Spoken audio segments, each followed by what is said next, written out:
Hello everyone, welcome to my channel Dhanraj lessons.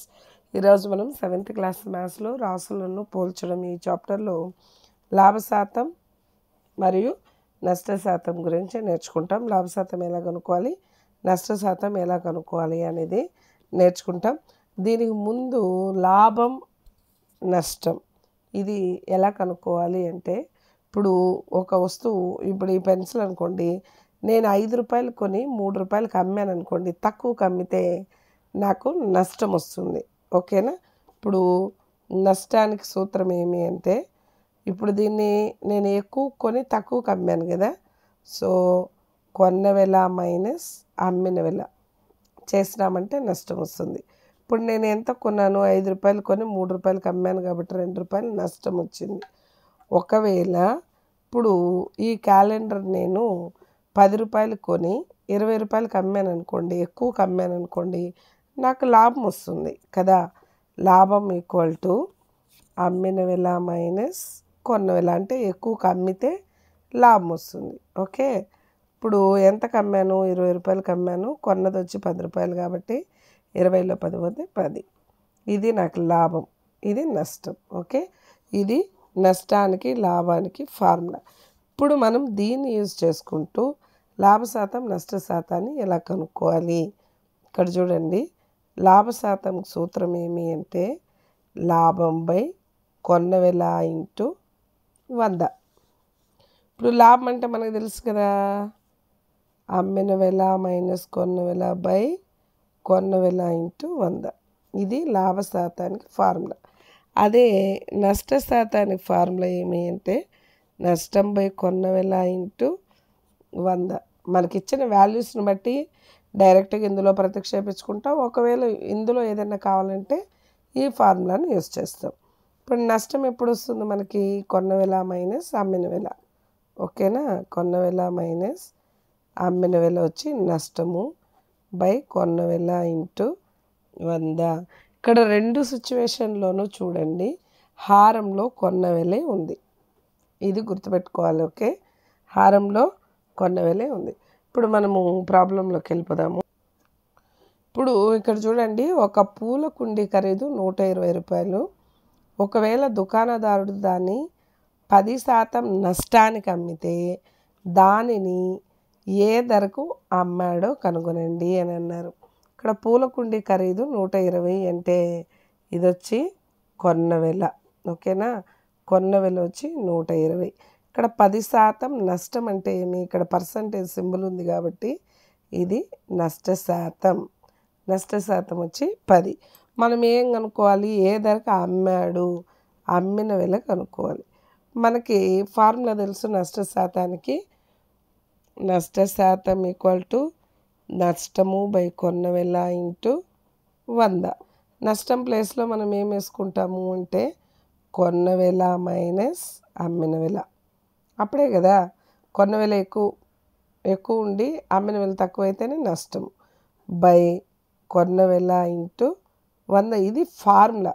Okay, ఇప్పుడు నష్ట శాతం ఎంత మనకి ఇక్కడ 10 ఈక్వల్ టు కొన్న వెల ప్లేస్లో ఎంత 120 వేసుకుంటాము, మైనస్ అమ్మిన వెల మనకు తెలియదు, ఇదే మనం కనుక్కోవాల్సింది, బై ఇక్కడ కొన్న వెల ప్లేస్లో 120 తీసుకుంటాం ఇంటూ 100.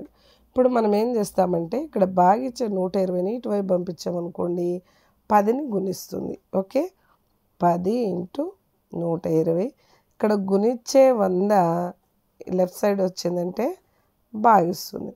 ఇప్పుడు కుడివైపు ఏం మిగిలింది మనకి, ఈ లవంలో ఉండేది మాత్రం మిగిలింది, 120 మైనస్ అమ్మిన వెల. ఇప్పుడు ఇదేదన్నా క్యాన్సిల్ పోతుందేమో చూద్దాము. ఇక్కడ చూడండి, ఇక్కడ 0, ఇక్కడ 0, లవంలో 0, హారంలో 0, లవంలో 0, హారంలో 0. ఇక్కడ ఎంత మిగిలింది మనకి, 12 మిగిలింది. ఓకే, 12 ఈక్వల్ టు 120 మైనస్ అమ్మిన వెల. మనకు కావాల్సింది అమ్మిన వెల, దీన్ని ఇటువైపు తెచ్చుకున్నాం అనుకోండి, అమ్మిన వెల ఈక్వల్ టు 120 అలానే ఉంటుంది. ఈ 12 అటువైపు పోతే మైనస్ 12 అవుతుంది. ఇప్పుడు 120లో 12 తీసేస్తాం అనుకోండి, 108. ఇది అమ్మిన వెల. అర్థమైంది కదా. ఇక్కడ మనకేమి ఇచ్చారు, కొన్న వెల ఇచ్చారు, నష్ట శాతం ఇచ్చారు. అమ్మిన వెల కనుక్కోవాలి. నష్ట శాతానికి ఫార్ములా రాసుకున్నాము. కొన్న వెల మైనస్ అమ్మిన వెల బై కొన్న వెల ఇంటూ 100. ఈ వాల్యూస్ అన్నీ ఇందులో ప్రతిక్షేపిస్తే మనకు అమ్మిన వెల అనేది 108 వచ్చింది. మీరు ఈ మెథడ్లో అయినా చేయండి, లేదా ఇంకొకటి ఉంది, దాన్ని కూడా ఒకసారి చూడండి. మీకు ఏది ఈజీ అనిపిస్తే అది చేయండి. వీడియో లెంతీగా అనిపించినా పర్లేదు, లాస్ట్ వరకు చూడడానికి ట్రై చేయండి. ఎందుకంటే ఇది కొంచెం ఇంపార్టెంట్ టాపిక్ కాబట్టి. ఇంకొకలాగా ఎలా చేయొచ్చు అంటే, ఇక్కడ చూడండి 10% నష్టానికి అన్నారు కదా, 10% నష్టానికి అమ్మారు. ఇప్పుడు 100 రూపాయలు కొన్నారనుకోండి, అప్పుడు ఎంతకు అమ్మినట్టు? 10% నష్టానికంటే దీంట్లో 10 తీసేసామంటే 90 వస్తుంది. ఓకే, ఇంతకు అమ్మినట్టు. ఓకే, ఇది 100 రూపాయలు కొని 10% నష్టం అంటే 10 తీసేసినాం, 90 రూపాయలకి అమ్మినట్టు. ఒకవేళ ఇక్కడ మనకు లెక్కలో 120కి కొన్నారు అని చెప్పారు కదా, 120 కొని ఉంటే ఎంతకు అమ్మినట్టు అనేది ఇలా వేసుకొని దీన్ని క్రాస్ మల్టిప్లికేషన్ చేస్తాం. ఓకేనా, 100 ఇంటూ ఎక్స్ లెఫ్ట్ సైడ్ వేసుకుంటాం ఈక్వల్ టు ఇక్కడ వచ్చి 120 ఇంటూ 90. మనకు కావాల్సింది ఎక్స్ వాల్యూ కాబట్టి ఆ 100ను కూడా కుడివైపు పంపించేస్తాం అనుకోండి. ఇక్కడ గుణిస్తూ ఉంది ఎక్స్ని, కుడివైపు పోతే భాగిస్తుంది. లవంలో 0, హారంలో 0, లవంలో 0, హారంలో 0. మనకి ఎంత మిగిలింది? 12 ఇంటూ 9, 12 9 108. Okay, X value. ఇక్కడ ఎక్స్ అంటే ఏమి? అమ్మిన వెల. ఓకే, మీకు ఈ వేలో మీకు అర్థమైంటే దీన్ని ఫాలో అవ్వండి. లేదు మేము ఫార్ములా గుర్తుపెట్టుకొని మేము ఇలా వేసుకుంటామంటే ఇదైనా ఫాలో అవ్వండి. ఓకేనా, నెక్స్ట్ ప్రాబ్లం చూద్దాం. నెక్స్ట్ ఇంకో ప్రాబ్లం చూసామంటే, బొమ్మ కారు అమ్మిన వెల 540, దుకాణదారుడికి వచ్చిన లాభం 20%, అంటే ఇది లాభ శాతం. ఓకేనా, అయితే ఆ బొమ్మ యొక్క కొన్న వెల ఎంత? ఇంతసేపు మనం నష్ట శాతం ఇచ్చినప్పుడు కనుక్కున్నాము.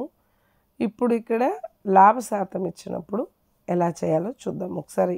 ఓకే, ఇక్కడ ఇదేమి అమ్మిన వెల, కారు బొమ్మని అమ్మిన వెల వచ్చి 540. ఇక్కడ లాభ శాతం, ఇక్కడ పర్సంటేజ్ సింబల్ ఉంటే లాభ శాతం అని 20 రూపాయలు. అయితే మనం ఏం కనుక్కోవాలి? కొన్న వెల కనుక్కోవాలి. ఓకే, మనకు ఫార్ములా లాభ శాతానికి రాసుకుందామా? లాభ శాతం ఈక్వల్ టు మనకు తెలుసు లాభం బై కొన్న వెల ఇంటూ 100 అని. లాభం ఎప్పుడు వస్తుంది? అమ్మిన వెల ఎక్కువ ఉన్నప్పుడు. అమ్మిన వెల మైనస్ కొన్న వెల బై కొన్న వెల ఇంటూ 100. ఇప్పుడు ఈ వాల్యూస్ అన్నీ తీసి ఇందులో ప్రతిక్షేపించుకుంటాం. మనకి ఇక్కడ లాభ శాతం ఎంత ఇచ్చారు? ఇక్కడ 20 ఇచ్చారు కదా, 20 ఈక్వల్ టు అమ్మిన వెల ఎంత? 540 మైనస్ కొన్న వెల మనకు తెలియదు, ఇదే మనం కనుక్కోవాల్సింది. కొన్న వెల బై కొన్న వెల ఇంటూ 100. ఓకేనా, ఇప్పుడు మనం దీన్ని ఏం చేస్తామంటే ఇక్కడ భాగిచ్చే ఈ కొన్న వెలని ఇటువైపు పంపించేస్తాం దీన్ని. అప్పుడు 20 ఇంటూ కొన్న వెల అవుతుంది. ఓకే, 20 ఇంటూ కొన్న వెల ఈక్వల్ టు ఈ 100 ఉంది కదా, ఈ 100 అనేది ఈ రెండింటిని గుణిస్తుంది. 540 ఇంటూ 100 ఎంత అవుతుంది? 54,000, 3 సున్నాలు వస్తుంది, మైనస్ 100 కొన్న వెల. ఇప్పుడు మన కొన్న వెలని ఇటువైపు తెచ్చుకునేస్తాం, ఎందుకంటే ఇక్కడ ఆల్రెడీ 20 ఉన్నాయి కదా కాస్ట్ ప్రైజు, అందుకని. ఈ మైనస్ 100 అనేది ఇటువైపు వస్తే ప్లస్ 100 అవుతుంది. ఆల్రెడీ ఇక్కడ 20 కొన్న వెల ఉంది, ప్లస్ అది ఇటువైపు వస్తే 100 కొన్న వెల ఈక్వల్ టు 54,000. 100 ఒక 20 ఎంత? ఇది 2 కూడుకుంటే 120 కదా. ఈ కొన్న వెల ఇలానే పెట్టి ఈ 120ని ఇటువైపు పంపిస్తే ఈ 54,000ని భాగిస్తుంది. ఓకేనా, 120, ఇది 2 క్యాన్సిల్ చేస్తాము. ఇక్కడ ఏకంతో పోతుంది, 6తో 6 4 సారీ 6 2 12, 6 9 54 కదా, 0 0. ఇంకా దేంతో పోతుంది? 2తో 2 4 8 10, 2 5 10 ఎక్స్. ఇప్పుడు కొన్న వెల అనేది మనకి 450 రూపాయలు వచ్చింది. మీరు ఈ వేలో ఉన్న ట్రై చేయండి. ఇంకొకటి ఏం చెప్పాను అంటే ఇప్పుడు 100 రూపాయలు కొన్నామనుకోండి, ఇక్కడ లాభ శాతం ఇచ్చారు కాబట్టి ఈ 100కి 20 కలుపుకోవాలి, 120కి అమ్మినట్టు. ఓకేనా? 100 రూపాయలు కొంటే ఇక్కడ లాభ శాతం కాబట్టి 120కి అమ్మినట్టు. ఇప్పుడు ఇక్కడ అమ్మిన వెల 540 ఉంది కదా, అయితే కొన్న వెల ఎంత మనకు తెలియదు, కొన్న వెలే కనుక్కోవాల్సింది. ఓకేనా? దీన్ని క్రాస్గా మల్టిప్లికేషన్ చేస్తామంటే 120 into X equal to 540 into 100. 100తో గుణించామంటే 2 జీరోలు వస్తుంది. మనకు కావాల్సింది ఎక్స్ కాబట్టి మిగతా ఈ 120ని ఇటువైపు పంపించేస్తాం. ఓకేనా? దీన్ని క్యాన్సిల్ చేస్తే మనకి 450 వస్తుంది. మీకు ఏ మెథడ్ ఈజీగా ఉంటే దాన్ని ఫాలో అయిపోండి. ఓకేనా? నెక్స్ట్ ఇక్కడున్న ఇవి చేయండి ప్రాబ్లమ్స్ ఉన్నాయి కదా, అది చూద్దాము. ఇక్కడ ఫస్ట్ ప్రాబ్లం చూసారంటే ఒక దుకాణదారుడు ఒక కుర్చీని 375 రూపాయలు కొనుగోలు చేశాడు. అంటే ఇది వచ్చి కొన్న వెల. మరియు దానిని 400కి విక్రయించాడంటే అమ్మిన వెల 400 అయితే లాభ శాతాన్ని కనుగొనండి అన్నారు. ఓకేనా? మనకి లాభ శాతం సూత్రం తెలుసు. లాభ శాతం ఈక్వల్ టు లాభంపై కొన్న వెల ఇంటూ 100. లాభం అంటే ఏమి? అమ్మిన వెల మైనస్ కొన్న వెల. అమ్మిన వెల ఎక్కువ ఉంటే లాభం వస్తుంది కదా, బై కొన్న వెల ఇంటూ 100. ఇది ఫార్ములా. ఓకే, ఇక్కడ లాభ శాతమే మనం కనుక్కోవాల్సింది, తెలీదు. అమ్మిన వెల 400 మైనస్ కొన్న వెల 375 బై కొన్న వెల 375 ఇంటూ 100. ఓకేనా? 400లో 375 పోతే 25 మిగులుతుంది బై 375 ఇంటూ 100. ఓకేనా? నెక్స్ట్ వ్యవహారాల్లో 5 5 35 పోతే 25 ఉంటుంది. 5 5 25, మళ్ళీ 5తో 5 1 5 5 15 మిగిలింది. 5 3 15, 5 20 మనకి 20/3 మిగిలింది. ఒకవేళ మీకు ఆప్షన్లో ఇది ఉంటే అది కూడా పెట్టచ్చు, లేదా 20ని 3తో భాగించామంటే 3 6 18 పోతే 2 మిగిలింది, అంటే 6 2/3%. ఓకే, 6 2/3% ఏమిది? లాభ శాతం. ఓకే, నెక్స్ట్ సెకండ్ ప్రాబ్లం చూద్దాం. ఇక్కడ రెండోది చూసారంటే ఒక వస్తువు ఖరీదు అంటే కొన్న వెల 50, దీనిని 12% లాభానికి అంటే ఇది లాభ శాతం అవుతుంది, ఎందుకంటే ఇది శాతం సింబల్ ఉంది కాబట్టి. లాభానికి అమ్మబడింది, అయితే అమ్మిన వెల ఎంత? ఓకేనా?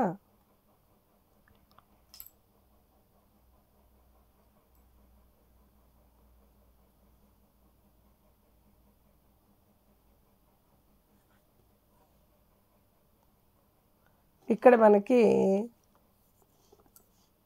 లాభ శాతం ఇచ్చాడు కాబట్టి 100 రూపాయలు కొని ఈ రెండు యాడ్ చేసుకోవాలి. ఓకేనా? 112కి అమ్మాడు అంటే 100 రూపాయలు కొని 112కి అమ్మితే కదా మనకు 12% లాభం వచ్చేది. అమ్మాడు. ఆ విధంగా 50 రూపాయలు కొంటే ఎంతకు అమ్మారు? ఇక్కడ చూడండి, 100లో ఇది సగం ఉంది కాబట్టి దీంట్లో సగం డైరెక్ట్గా కూడా వేసేయచ్చు. లేదు మనము మామూలుగా ప్రాబ్లం ఎలా సాల్వ్ చేస్తాం అలా చూస్తే ఈ రెండు క్రాస్ మల్టిప్లికేషన్ చేస్తాం కదా, 100 into X equal to 112 into 50. మనకు కావాల్సింది ఎక్స్ కాబట్టి ఈ 100ని ఇటువైపు పంపిస్తే భాగిస్తుంది. 51 52 100, 2తో 2 5 10, 2 6 12, అంటే ఎక్స్ వాల్యూ మనకి ఎంత వచ్చింది? 56. ఇదేమిది? అమ్మిన వెల. ఓకేనా? మీరు ఇలా అయినా చేయొచ్చు. ఇంకొకటి ఏం చెప్పాము? లాభ శాతం ఈక్వల్ టు అమ్మిన వెల మైనస్ కొన్న వెల బై కొన్న వెల ఇంటూ 100. ఇందులో కూడా మీరు ప్రతిక్షేపించి అమ్మిన వెలని కనుక్కోవచ్చు. ఓకే, ఇది కూడా ఈజీనే. ఇక్కడ లాభ శాతం మనకు 12 ఇచ్చారు, అమ్మిన వెల తెలీదు, కొన్న వెల 50 బై కొన్న వెల 50 ఇంటూ 100. ఓకే, ఈ 50ని ఇటువైపు పంపించామంటే గుణిస్తుంది, ఈ 100ని ఇటువైపు వస్తే భాగిస్తుంది. ఇక్కడ వచ్చి అమ్మిన వెల మైనస్ 50 ఉంటుంది. దీన్ని క్యాన్సిల్ చేసామంటే 6, ఈ 50 ఇటువైపు వస్తే ప్లస్ 50, మైనస్ 50 ఇటువైపు వస్తే ప్లస్ 50. సో ఎంత వచ్చింది? 50 ప్లస్ 6 56. ఇది అమ్మిన వెల. Okay, third and fourth problem ఎలా చేయాలో చెప్తాను, మీరే ఆన్సర్ చేయడానికి ట్రై చేయండి. ఓకేనా? థర్డ్ ప్రాబ్లం చూసామంటే ఒక వస్తువు 5% లాభంతో 250కి అమ్మబడింది. అయితే కొన్న వెల ఎంత అన్నారు. ఇక్కడ 5% అంటే అది లాభ శాతం అని, లాభ శాతం 5, 250కి అమ్మారంట. ఓకే, అమ్మిన వెల వచ్చి 250, కొన్న వెల కనుక్కోవాలి. ఓకే, కొన్న వెల కనుక్కోవాలి. ఇప్పుడు మనం దీన్ని ఒకవేళ ఇక్కడ లాభ శాతం 5 కాబట్టి 100కు కొని 105కు అమ్మారు అనుకుంటాం. 100కు 105 అంటే ఇక్కడ లాభ శాతం 5 ఇచ్చారు కాబట్టి ఈ 100కి 5 కలుపుకుంటాం. ఒకవేళ ఇక్కడ 250కి అమ్మితే ఎంత కొన్నట్టు. ఇప్పుడు ఇది కొన్న వెల మనం కనుక్కోవాల్సింది. ఈ రెండు క్రాస్ మల్టిప్లికేషన్ చేస్తే 105x = 250 ఇంటూ 100. ఇక్కడ ఎక్స్ అలానే పెట్టుకొని 105 అటువైపు పంపిస్తాం. 250 ఇంటూ 100 బై 105. ఈ మొత్తాన్ని మీరు క్యాలిక్యులేట్ చేశారంటే లాస్ట్లో మీకు ఏమొస్తుందంటే 238 2/21 వస్తుంది. ఓకే, నెక్స్ట్ ఫోర్త్ ప్రాబ్లం చూడండి. ఫోర్త్ చూడండి, ఒక వస్తువు 5% నష్టంతో 540కి అమ్మబడింది. దాన్ని కొన్న వెల ఎంత అన్నారు. అంటే 5% నష్టము అంటే నష్ట శాతం అని 5. ఓకే, ఇక్కడ అమ్మిన వెల వచ్చి 540 అయితే కొన్న వెల ఎంత, ఇది మనం కనుక్కోవాల్సింది ఫోర్త్ ప్రాబ్లంలో. ఇక్కడ చూడండి, నష్ట శాతం అంటే 100లో నుంచి 5 తీసేయాలి. ఓకేనా? ఇప్పుడు ఒక వస్తువుని 100 రూపాయలు కొన్నారనుకోండి, ఎంతకు అమ్మినట్టు. ఇక్కడ నష్టం 5 కాబట్టి 95కి అమ్మినట్టు. ఒకవేళ 540కి ఇక్కడ లెక్కలో మనకి ఇచ్చారు కదా, 540కి అమ్మితే ఎంత కొన్నట్టు. చాలా ఈజీ, దీన్ని క్రాస్ మల్టిప్లికేషన్ చేస్తాం. ఇట్లా 95 ఇంటూ ఎక్స్ = 540 ఇంటూ 100. ఈ గుణించే 95ని కుడివైపు పంపించేస్తాం. అప్పుడు 540 ఇంటూ 100 బై ఇక్కడ గుణించేది ఎటువైపు వస్తే భాగిస్తుంది. ఓకేనా? ఈ క్యాలిక్యులేషన్ మొత్తం అయితే దీని ఆన్సర్ ఎంత వస్తుందంటే 568 8/19 వస్తుంది. మ్యాక్సిమం ట్రై చేయండి. ఓకేనా? మీరు ఇలా అయినా వేయండి, లేదంటే మీకు నష్ట శాతం ఫార్ములా తెలుసు కదా, నష్ట శాతం = కొన్న వెల మైనస్ అమ్మిన వెల బై కొన్న వెల ఇంటూ 100. ఇందులో ప్రతిక్షేపించేసి కనుక్కోవచ్చు. ఓకేనా? Thank you all of you. All the best. Bye bye.